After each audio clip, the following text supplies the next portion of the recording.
Hello there. Welcome to my views and news. Warm welcome to you on joining this live chat session. Some key news stories for you in this live chat session. I'll take your questions too. I'll respond to your questions. I'll read your comments. We'll have a good time. The next next 1 hour or so. Hopefully, we'll have a good time. Let me welcome the participants. Then I'll share the summary of upcoming news stories for you.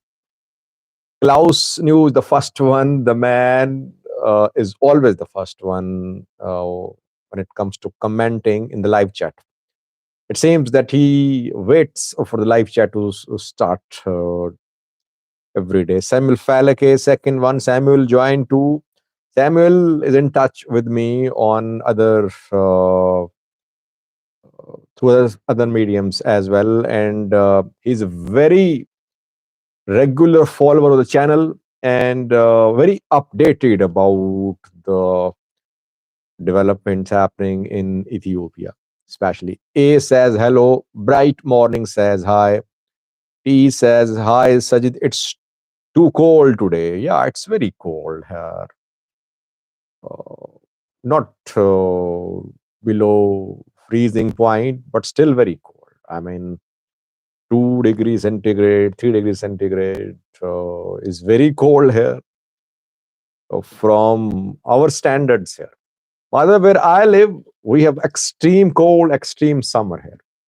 In summer, temperature rises to 45, between 45 and 50. And in winter, it drops to below 5. Fluctuation is very big, I think. Binalfio says dictator Abi's reign are numbered. His days are numbered. Cassette Salmon says hi. Dilhas, hi there, waiting for you till now. Thanks, Sajid. Thanks, Dilhas. I know that you join almost on daily basis. Warm welcome to you. A joined too, says Ethiopia will teach all the aggressors. Sammy S says, Sajid, are you freezing? Feeling a little cold. Tegisti joined too. Tegisti was missed yesterday. Now she is here today. Abdul Ali says Somalia belongs to Somalis. Engisham Photo says hi. Michael Kidane says hi. Sajid, welcome. Nahum Architect says good evening, Sajid. Good evening, everyone. RBK Sajid, don't ignore me now. I never ignore you, RBK. I know that you will ask about injera, if I have eaten injera or not. Tilahun Ziudi says hello. Barak says hello. Abdul Ali says Abi Ahmed should go. Simon Tisfai, another regular participant. Lizaki Musa says hello. A new name. Yusuf joined too, says Sajid, have you seen Deputy Prime Minister of Somalia tweet an hour ago? No, I haven't. Who is Deputy Prime Minister of Somalia, by the way? Abdul Ali says Abiy Ahmed brings trouble to Ethiopia. How cold is where you are? Tegesti says it's below 5 here, I think. Around 1, 2, I think. I'm talking about centigrades. General Komsa joined to Liz Elias has made it to the live chat too from Tagarai. Let me just share a roundup of what we're going to talk about in this live chat. Firstly, fighting in Gondar viewers, where we saw clash between military and the Fano. AZ King has joined. He is the first member who has joined the chat. So let me welcome AZ King. Welcome on joining the live chat. Cassette Solomon says in Netherlands it's -7. Yes, but here fluctuation is a bit too much to handle, I think. From 45 to 2 or 3, it's a big fluctuation, I think. So, Gondar, where fighting is happening. Gondar city, I'm not talking about Gondar zone. Fano fighters are once again back in Gondar city, or they have activated their sleeper cells. But in Gondar fighting, I have details for you. Secondly, Egyptian uh, foreign minister has arrived in Eritrea, a video on that with a special message for Isaias Afwerki from Al Sisi. Al Sisi is inviting Isaias Afwerki. A formal invitation has been sent by Sisi to Isaias. Why? I'll connect some dots about this invitation. Thirdly, Somalia's foreign minister, state minister of foreign affairs, is in Turkey. Is Turkey going to give support to Somalia? And lastly, China today issued its first statement. The Chinese communist spokesperson responded to a question about Ethiopia's Somaliland MOU. What is China's official position? We'll have a look at that. AZ King says, he's asking a question from Simon. Burji Siyama joined too. Dr. Abdi Jalil Hassan joined. He's a regular participant. Dr. Abdi, are you Somali? Where are you from? Nasir SY says, hi, Fano Pro supporter. Come on. Simon says he lives in Canada, where I think temperature is around minus 30. He was mentioning, I think. Build Your Mind says, hi, Sajid, nice man. Welcome, Build Your Man. MT joined too.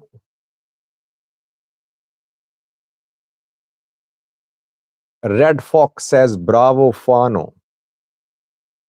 Adolf Abye says, why are you wearing a hat? No heater. Yes, no heater here. Dr. Abdi Jalil is from Somal region of Ethiopia. Abdi Rahman says, Sajid, do you think Hassan, Afwerki and Sisi will have a tripartite meeting? Yeah, that is what I want to speak after a few minutes. I'll speak about that. Dilhas is asking question, how about the Somalia 1 million demonstration? Ambaccio says, I praise for your neutrality. Well, I don't know why they said that they were going to hold a million march. It wasn't a million march, obviously. You can say thousands were there. A government organized gathering in Mogadishu. We cannot deny that it was a big gathering, but nowhere near million march. Maybe that was an exaggerated term used by Somali government officials. Otherwise, it was an impressive protest, by the way. But we cannot say it was a million march. Uh, I think even the number would be less than 100,000. Overall, it was an impressive show, but it would have been more impressive had the protests been across Somalia. The main protest was only in Mogadishu. I have not seen big protests in other parts of Somalia as well. Is Somalia just Mogadishu? Maybe some regional states have other positions about Somaliland, Ethiopia MOU. So I have not seen any big protests condemning the MOU in some states in Somalia.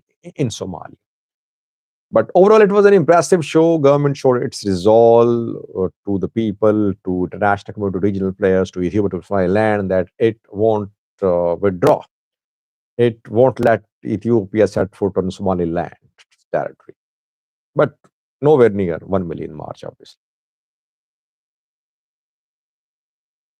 Abdirahman says Mogadishu has only 2 million people. So it was impossible technically. Yeah, you're right.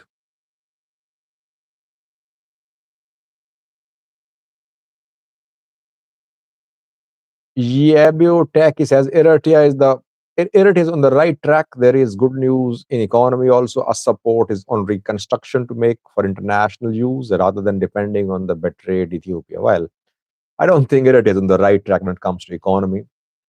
Eritrea is not on the right track. You won't see any groundbreaking change because Isaias Afwerki is not opening up the economy. Eritrea will progress if Eritreans abroad are welcomed, they are given favorable conditions to invest in Eritrea. And I know Eritreans are wealthy people who are living abroad, so they can invest, I think, in Eritrea. If Eritreans living abroad are not welcome to make large scale investments in Eritrea, who else will invest in Eritrea? Economy is not on the right track. I don't see a big change. I don't see Eritrea becoming a hub for regional or international players.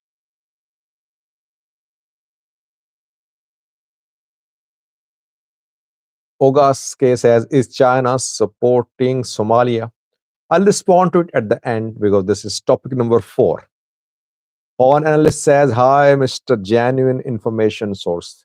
Are you Horn? Bacha Garbi joined too. Hi, the great news of 4 years, I know. Would you like to share with us? Rashid joined. Sajid, do you think Ethiopia will take Somalia port by force? Somalia or Somaliland? Yeah, I asked Ogaske to be careful.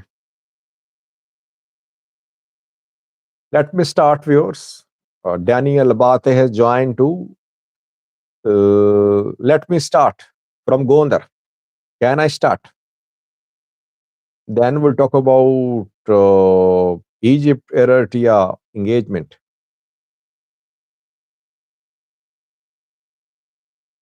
Eri03 says that it's your view, but you don't have enough knowledge about what is happening in Eritrea in terms of economy.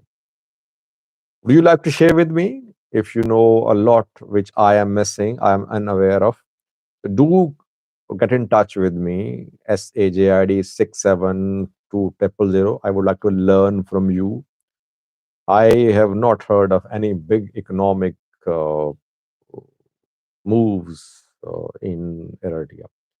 Now, Gondar viewers, Gondar, by the way, the thumbnail which I'm using for this live chat shows a building. It shows two pictures. One shows Isaias Eritrean president with Egyptian foreign minister. Second picture shows a building, a partially destroyed building. So, can you people see this picture on the thumbnail?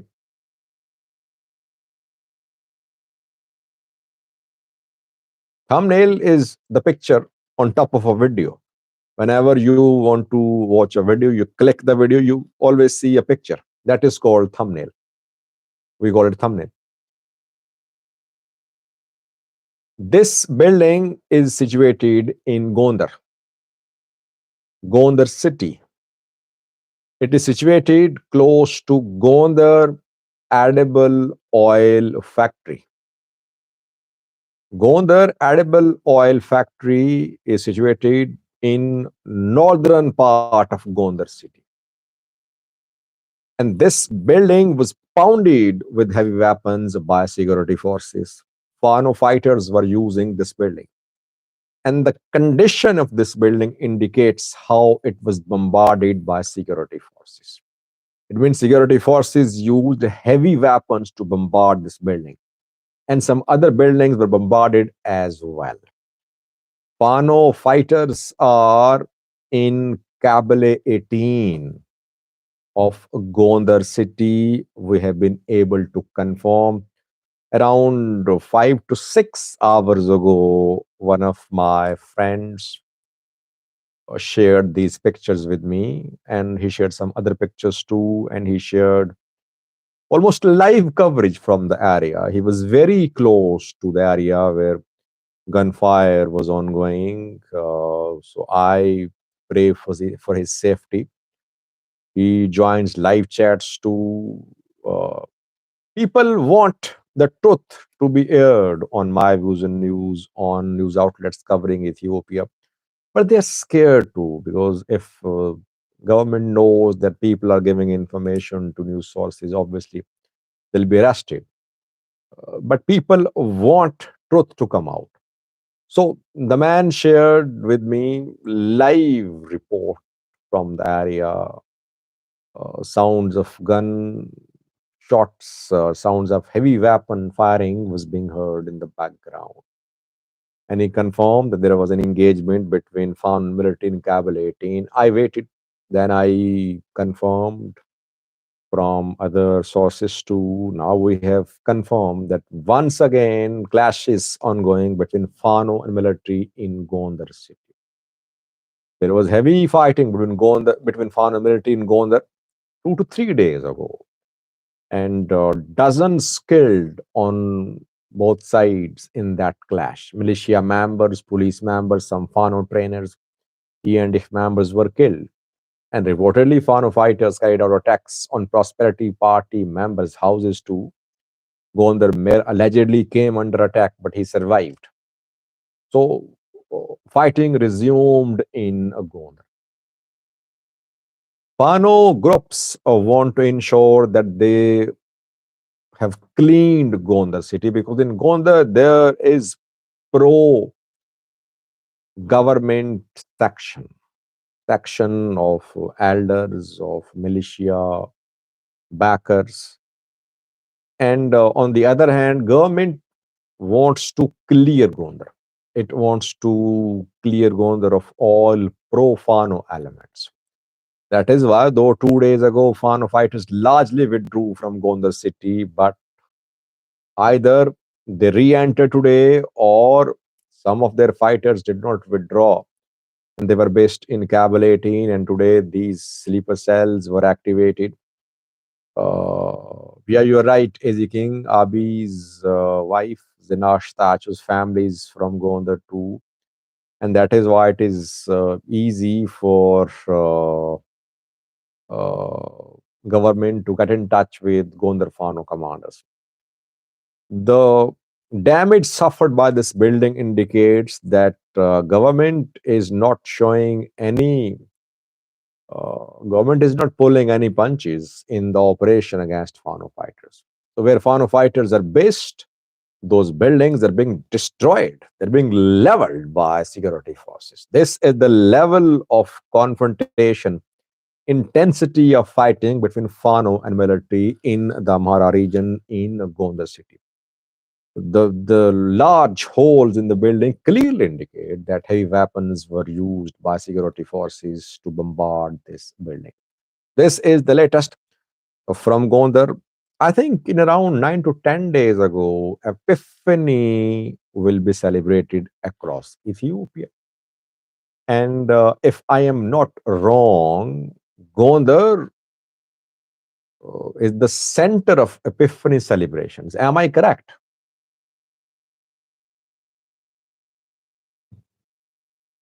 And when Ethiopian Christmas was celebrated a few days ago, we saw that there were no celebrations in Gondar.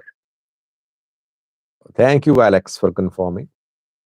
Uh, so there were no celebrations at churches in Gondar because Fano fighters were there, clashes were ongoing on the streets of Gondar. I don't think that Epiphany can be celebrated peacefully in Gondar. And if, by the way, if Epiphany is not celebrated in Gondar peacefully, it would be a big message from Gondar Fano to the government. So let's see. Though Epiphany almost 9 days away, I think it will be celebrated after around 9 days. Maybe government wants to clear Gondar of Fano fighters before Epiphany. And Fano fighters, they would like to maintain their presence in and around Gondar to disrupt Epiphany celebrations. Let's see what happens during Epiphany. We'll try to keep you updated.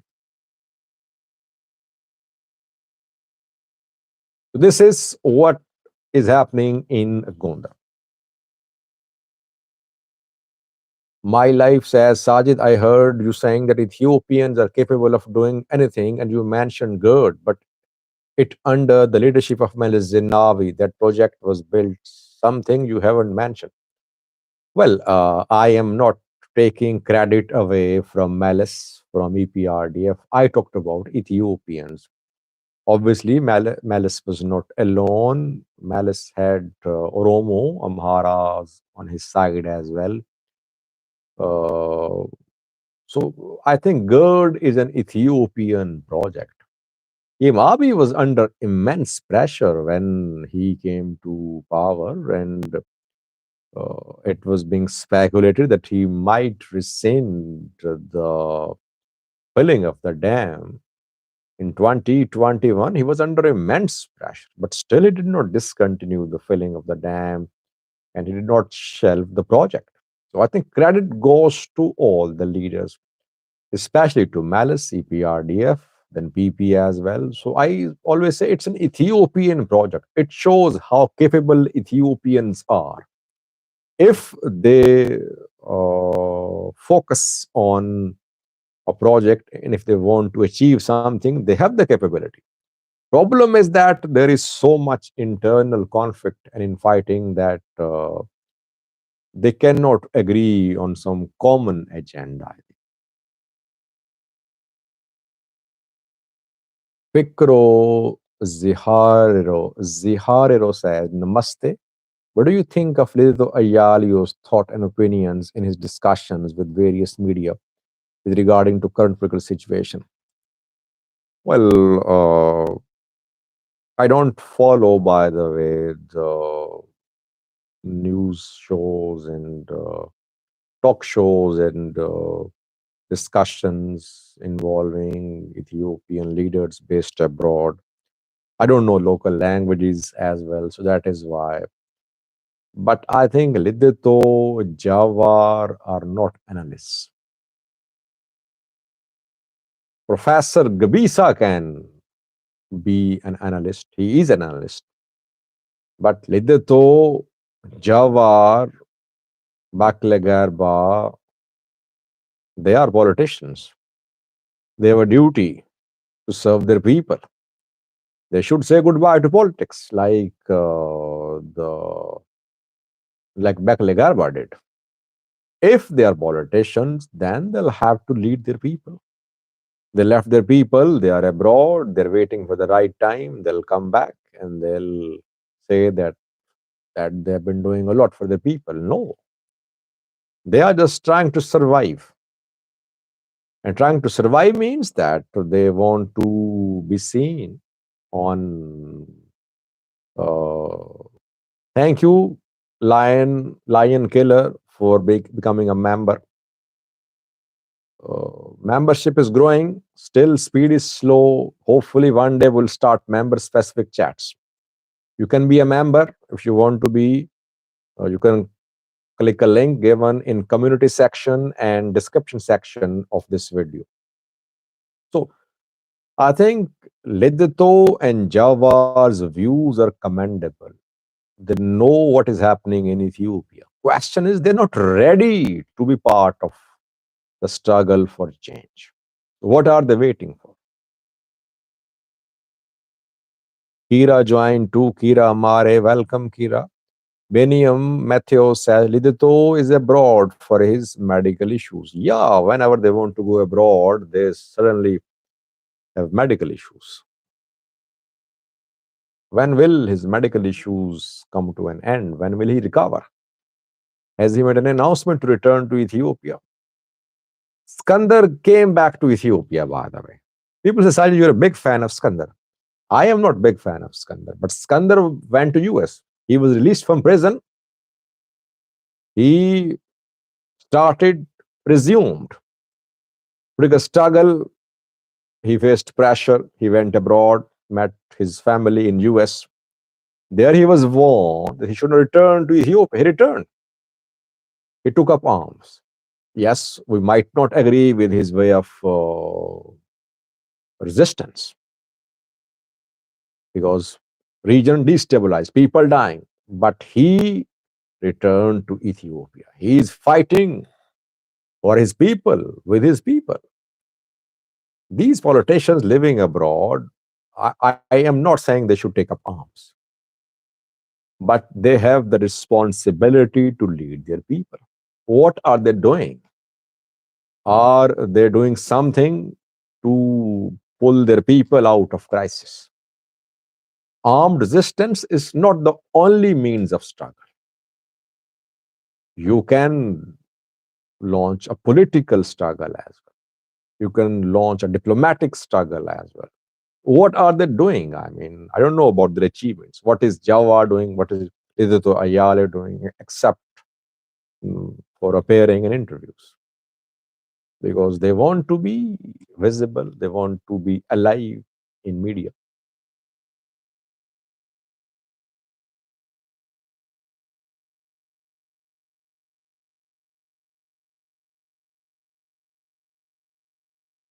Samson T is asking about an intelligence agent who was captured by Fano fighters. Yeah, she is in the custody reportedly. Investigation underway. Details will be made public by Fano groups. Musi Hapte says, hello, Sajid. Hello, Musi. Now, let me come to the second point, second topic of this live chat, and that is about Egypt, Eritrea nexus. Egyptian Foreign Minister Sami Shokre has arrived in Asmar. I had a video on that a few hours ago. An Egyptian president has sent a special message to Isaias Afwerki. Thank you, Kidane Birhane, for becoming a member. We have two new members today in this live chat. Sami Shokre invited Isaias Afwerki to Egypt. The statement issued by Egyptian Foreign Ministry mentions that bilateral regional issues are going to be discussed. Let me connect a few dots. It would be easy for you to understand. Egypt sent a delegation to Somalia. Delegation conveyed a special message from Sisi to Hassan Sheikh. And Egyptian delegation invited Hassan Sheikh to visit Egypt. After that, Hassan Sheikh went to Eritrea. Eritrea did not issue a very strong statement in support of Somalia. It said that it would issue a detailed statement soon. And after that, Hassan Sheikh returned from Eritrea. The Egyptian top delegation, led by a foreign minister, arrived in Asmara, inviting Isaias Afwerki to Cairo. Egypt is inviting both Eritrea and Somalia, Isaias Afwerki and Hassan Sheikh to Cairo. And I think an amateur can understand that Egypt, Somalia, Eritrea alliance is on the cards. Alliance against whom? Against Ethiopia, obviously. I believe that Egypt is frustrated. It tried to put pressure upon Ethiopia to force Ethiopia to sign a legally binding agreement about GERD. Damn. It did not happen. And now Egypt is seeing a real opportunity. That this is the time to hit Ethiopia. I'm not saying that Egypt is going to launch, it's going to wage war on Ethiopia. No. But Egypt believe this is the time to pinch Ethiopia. And Ethiopia can be put under pressure through a regional alliance at this point of time. That is why the two leaders, Eritrea and Somalia, have been invited to Cairo. By the way, Eritrea is hosting those countries' leaders which are hostile towards Ethiopia. How would that be seen in Ethiopia? Egypt, Eritrea hosted Hassan Sheikh 3 days ago, and today it is hosting Sami Shukri. Obviously, there will be concern in Addis Ababa that Eritrea is welcoming those countries which are plotting against Ethiopia. Overall, uh, 2024, we're in into the first month of 2024, and so much has happened in the last 10 to 12 days that maybe this year is going to be a difficult year for the people living in these countries. Let's see what happens. Maybe uh, a trilateral summit could be held in Cairo. Agenda could be Sudan or Gur too, but since both Somalia and Eritrea have been invited, it means that agenda is Ethiopia. Ethiopia Somaliland MOU is the agenda. I think three countries might take a joint position. And if it happened, it would be a big development. Joint position means that they don't just issue statements, they decide to cooperate to defend each other. And they sign some defense agreement, some defense pact. It would be a big development, but too early to say what's going to happen.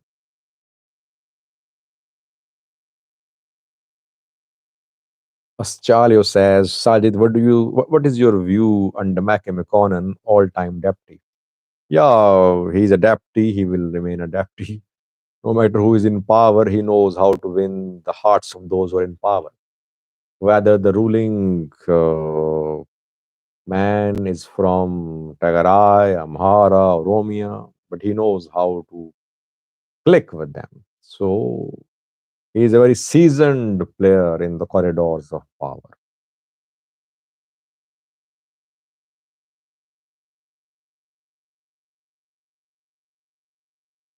Amici Media Network says the gravity of power is Eritrea in the Horn. Well, you cannot deny the importance Eritrea has gained in the Horn of Africa. And by the way, it has been part of US stated foreign policy that conflict should be resolved in the Horn of Africa because conflicts provide Eritrea with an opportunity to intervene and expand its influence. Eritrea is not fueling a conflict between uh, Ethiopia and Somalia, between RSF and Sudanese military.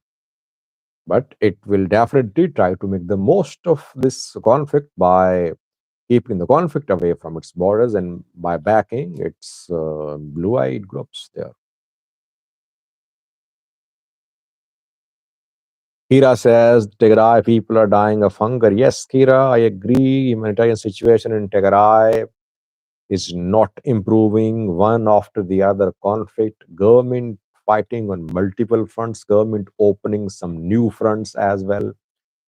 Tigray government not focused. TPLF or Tigray interim government.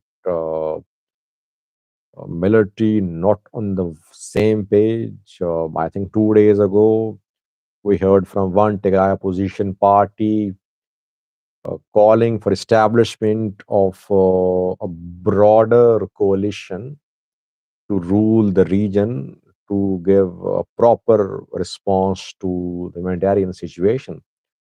But I don't think that EPLF would like to share power with other groups. It's a very uh, bad situation in Tigray.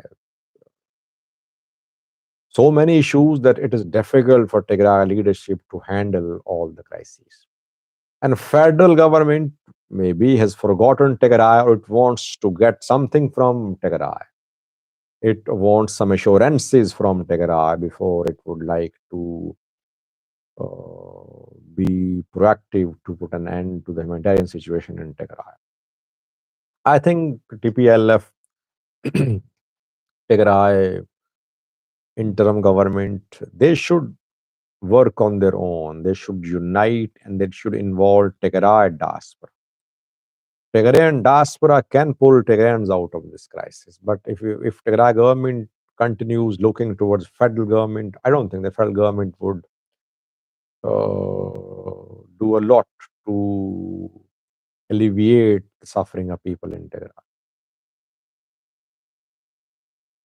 DW Ethiopia says, why doesn't Eritrea play a positive role to help feed people in Tigray to win them over and help the process to remove Abiy from power? Well, removing Abiy from power and feeding the people of Tigray are two different things, I think. If Eritrea decides to cooperate in removing Abiy from power, obviously Abiy will try to remove Isaias from power. It will lead to more conflict, I think. But I agree that, yes, there should be engagement between Tigray and Eritrea, between Ethiopia and Eritrea. Way forward is negotiation. Way forward is resolution of unresolved issues. Still issues unresolved between Ethiopia and Eritrea, Tigray and Eritrea. For lasting peace, there should be some engagement. Yes, a message of goodwill from Eritrea for the people of Tigray. It can happen. It should happen. I back your comment partially. Not that Eritrea should back the removal of Abiy. If it starts backing movement to remove Abiy, Abiy will do the same. It will lead to more conflict.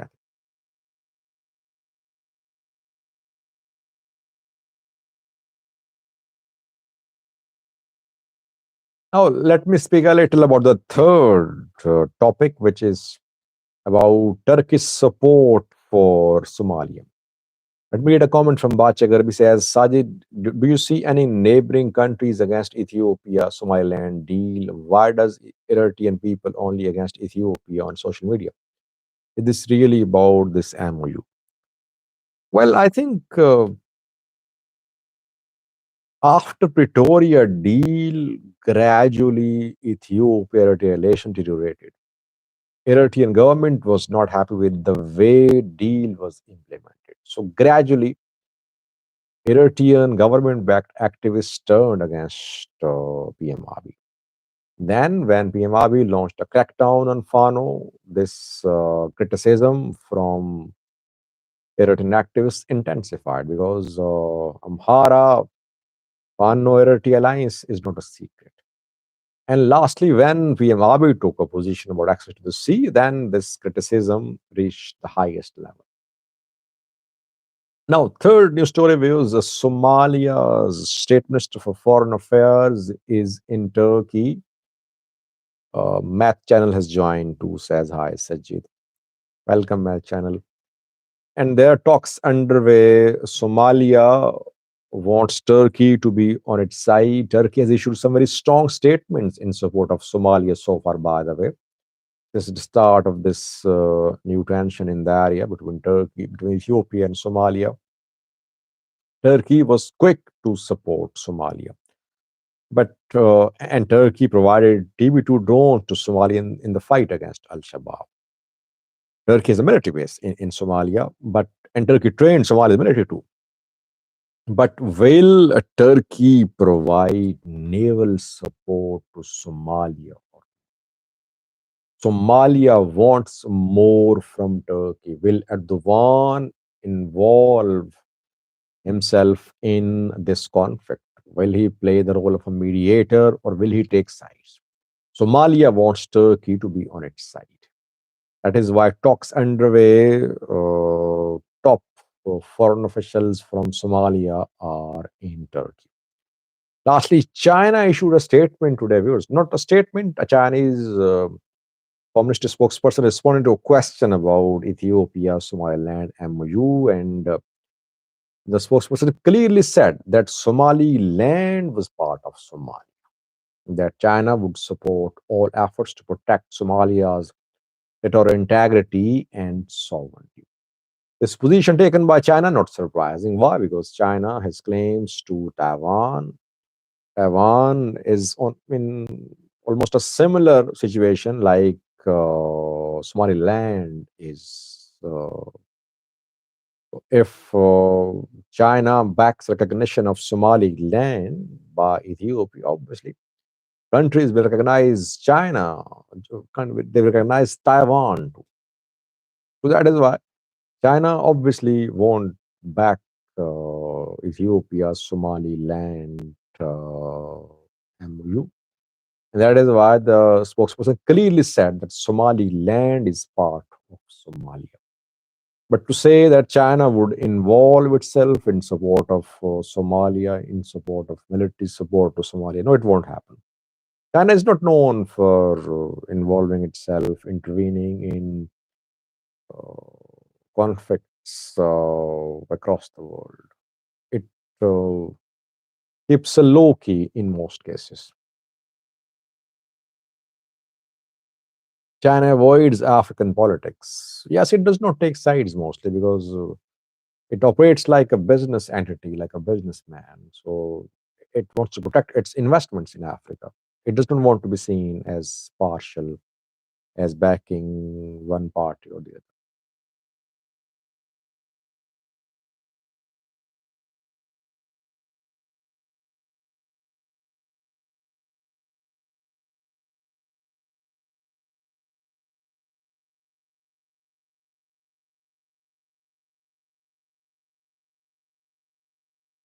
Will Pakistan recognize Somaliland? I don't think so. Pakistan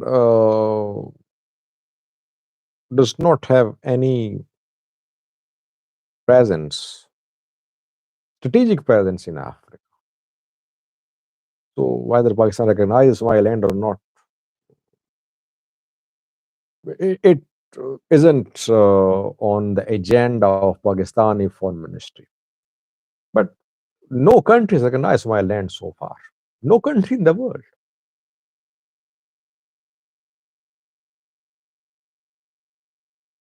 Rakim Ali says, do you think this whole sea access deal is distraction from internal Ethiopian Somaliland internal conflicts? Well, people have been making this claim that Abiy is Ming Hon, welcome, brother. That Abiy wants to just divert attention from internal conflict by talking about access to the sea. Maybe uh, it is one of the factors, but I don't think it's a major factor. Abiy is taking big decisions. Why? Because he wants to be remembered in Ethiopian history. And he's convinced that what he's doing is needed. Ethiopia needs that. No matter how ridiculous the decisions are, but he believes that he has been sent specially, appointed specially to take big decisions. And he believes he's doing something great for Ethiopia. And he believes that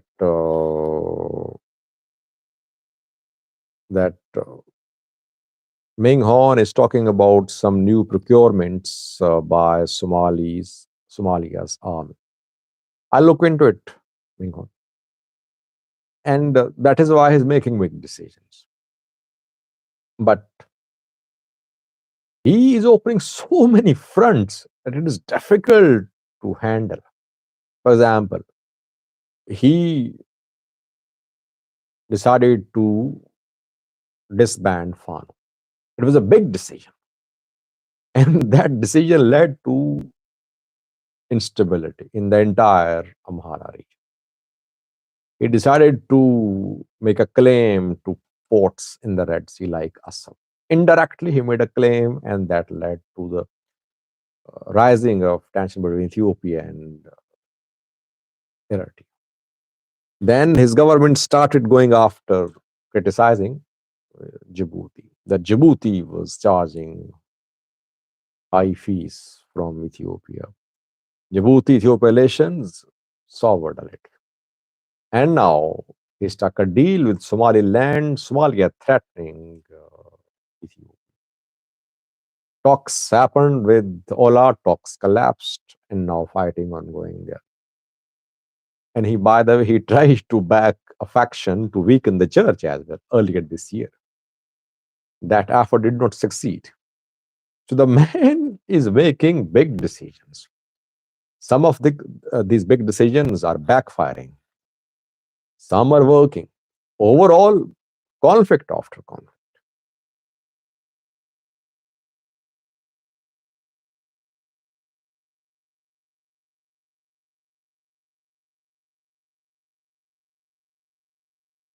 Abdi Rahman says, do you think a three-way meeting between Hassan, Afwerki, and Sisi in Cairo likely?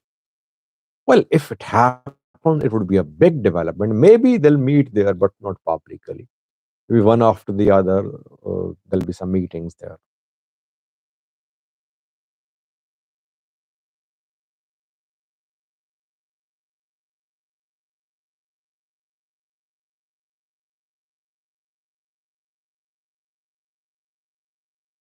IGAD meeting on January 18. Yes, so Kinadi Garbo, IGAD is holding a meeting announced today on 18th. So Sudan on agenda, and now Ethiopia, Somaliland, MOU is on agenda as well. Dilha says, people say Abiy is insane. Do you think he's okay? I don't think he's insane. I think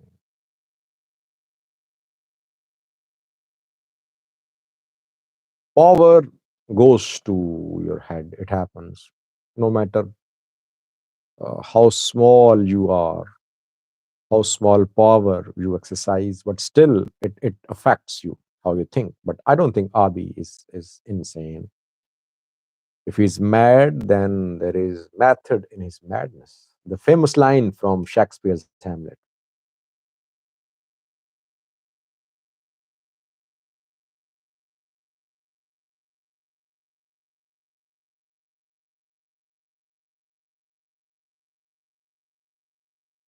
Viewers, 48 minutes have passed. I think we should end this live chat session. I studied poetry, by the way. Yes, I studied English literature 2 decades ago, more than 2 decades ago. I studied prose, poetry, drama, read Shakespeare, Marlowe, Jane Austen, novelist, I remember, and several others too. It was 2 decades ago. I have forgotten what I read back then. A few lines I remember.